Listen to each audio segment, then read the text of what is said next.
The other woman refuses to go away. My husband had a 6-month affair with a married woman he met at the gym, even befriending her husband. He introduced her as a potential caregiver for his mother, and she reached out to me on Facebook, admiring me. One day, my husband confessed the affair and ended it with the other woman, who had multiple lovers. I forgave him and communicated to her that we could never be friends, asking her to stay away from us. She agreed, and my husband switched to a new gym. 2 weeks later, she joined his new gym, pretending to be friends. When she called and lied about her identity, I confronted my husband. He admitted she asked for workout tips and claimed nothing happened. I was furious and told him to leave. He cried, insisting she pursued him, and even called her to cut ties. We decided to work on our marriage, and I sensed his sincerity. 10 days later, we both encountered her at the gym and ignored her.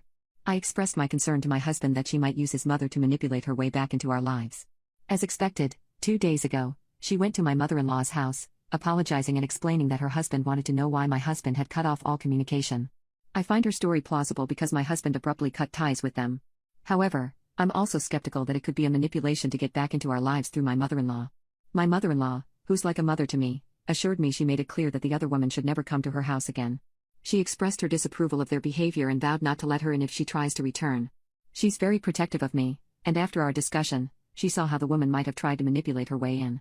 It's possible that her husband might become suspicious and try to find out what happened.